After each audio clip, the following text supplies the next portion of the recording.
JEE की preparation में बच्चों की रियल प्रॉब्लम्स होती हैं। कई बार उस प्रॉब्लम्स को हम आपके सामने इन वीडियोस के थ्रू लेके आते हैं। एक प्रॉब्लम के बारे में मैं आज डिस्कस करता हूँ।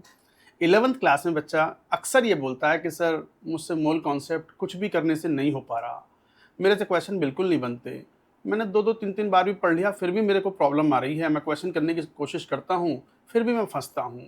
हालाँकि मोल कॉन्सेप्ट तो देखो एक चैप्टर है, ऐसे और भी चैप्टर बच्चों के सामने तीनों ही सब्जेक्ट पीसीएम के अंदर आ सकते हैं। तो मैं इसके लिए कुछ बच्चों को बताना चाहूँगा कि ये नॉर्मल है जेईई की प्रिपरेशन में। ऐसी प्रॉब्लम जो बच्चे फेस करते हैं उनमें से काफ़ी बच्चे आईआईटी में सेलेक्ट भी होते हैं। अच्छे आईआईटी, अच्छे एनआईटी भी पहुँचते हैं।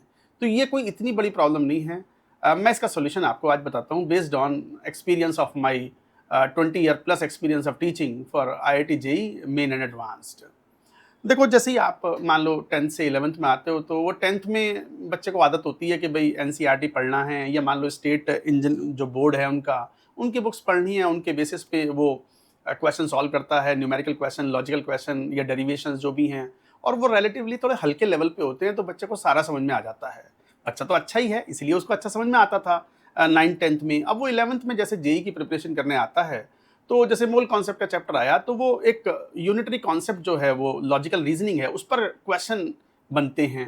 तो कोई बच्चा तो एकदम पकड़ जाता है कि हाँ भाई 12 केले 35 रुपए के, तो 7 केले कितने रुपए के। This is the only concept, unitary concept which is applicable in mole concept. Major concept यही है, बट कुछ बच्चों को समय लगता है समझने में। और ये बच्चे काफ़ी अच्छे भी होते हैं पढ़ाई में, मतलब एक बार समय लग रहा है उनको, बट जब समझ गए तो they become very strong in this particular concept या चैप्टर, और फिर उनका कोई गलती भी नहीं होती आगे आने वाले समय में। तो ऐसे में अगर बच्चा फेस कर रहा है कि मोल कॉन्सेप्ट को बार बार पढ़ने पे भी दिक्कत आ रही है, और इनफैक्ट क्लास के अंदर तो टीचर आगे निकल गए, ऑनलाइन ऑफलाइन जहाँ भी आप पढ़ रहे हो शेड्यूल आ गया अगले चैप्टर पे, पता चला पीरियोडिक टेबल केमिकल बॉन्डिंग शुरू हो गया, मैं मोल कॉन्सेप्ट पे स्टक अप हूँ अभी भी। तो ये स्टक अप बहुत लंबे समय तक आपको रहना नहीं है।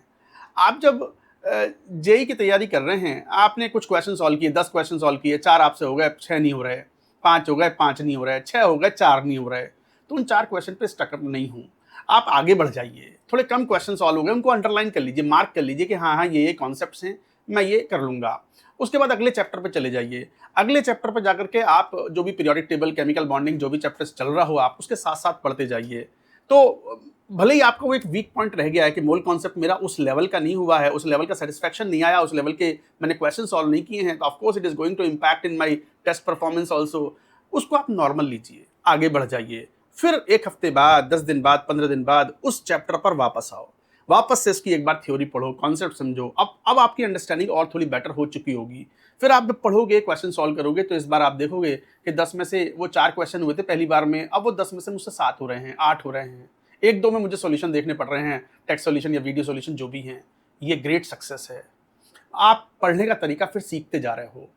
अगर आप ऐसा नहीं करोगे ना, आप स्टक अप हो जाओगे। मान लो वही मोल कॉन्सेप्ट का एग्जांपल लिया मैंने, वो कोई भी चैप्टर हो सकता है, किसी हर बच्चे के लिए अलग-अलग डिफिकल्टी पॉइंट्स होते हैं लर्निंग में, सीखने में, जेईई की प्रिपरेशन में। तो मान लो वो मोल कॉन्सेप्ट में आप स्टक अप हो गए और आप बहुत टाइम दे रहे हो और वो मेंटल प्रेशर कर रहा है। मतलब एक heavy pressure on your mind इसी बात का है कि मैं मोल कॉन्सेप्ट समझ नहीं पा रहा हूँ, और ये तो कैलकुलेशन का है, इसके बगैर तो मैं बाकी कैसे पढ़ पाऊंगा। नहीं, इतनी बड़ी प्रॉब्लम नहीं है। आप अगर मान लो उसमें स्टकअप रह गए, टीचर 1 चैप्टर आगे निकल गए, 2 चैप्टर पे अभी आगे निकल गए, आप उसी में फंसे हुए हो, तो उसके देखो बहुत मतलब वो जो प्रभाव होंगे वो नेगेटिव प्रभाव आपके पास आएंगे। एक तो वो जो करंट चैप्टर चल रहे हैं, टीचर पढ़ा रहे हैं, उसमें आप पीछे हो गए। दूसरा, आपके जो पीरियोडिक टेस्ट होते हैं, हर इंस्टीट्यूट अपने टेस्ट लेता है ताकि बच्चे की परफॉर्मेंस का पता चल सके, बच्चे को भी मालूम पड़ सके कि वो इवैल्यूएट कर सके कि वो कहाँ स्टैंड करता है, जो सीखा है वो कितने अच्छे तरीके से उसको अप्लाई कर पाता है, नहीं कर पाता है in terms of logical questions और numerical questions in the test. तो टेस्ट में पीछे हो जाते हैं, वो चैप्टर पीछे हो जाता है।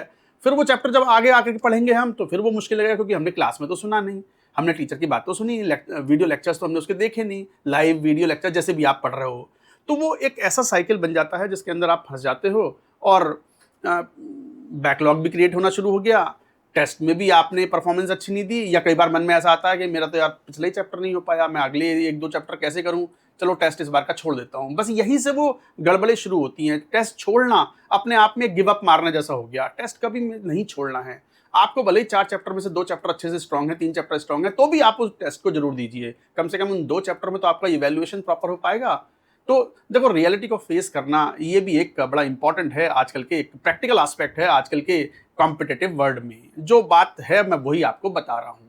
तो कहने का मतलब ये हुआ कि आप बहुत ज़्यादा स्टकअप ना हों।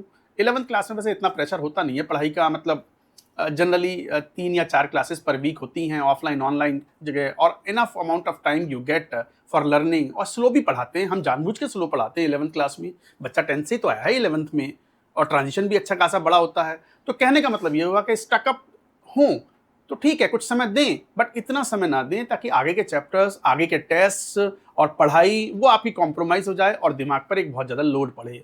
चूँकि मुझसे अभी 2-4 दिनों में ये वाला क्वेश्चन 2-3 बच्चों ने पूछ लिया, तो मुझसे 2-3 बच्चों ने अगर ये सवाल पूछ लिया है, तो इसका मतलब काफ़ी बच्चों की ये प्रॉब्लम हो सकती है। तो मुझे लगा कि आपके साथ ये एक्सपीरियंस शेयर करूँ और अपने एक्सपीरियंस के बेसिस पे आपको बताऊँ कि हाउ टू कम अप और how to come over this problem. पढ़ते रहिएगा, ऑल द बेस्ट।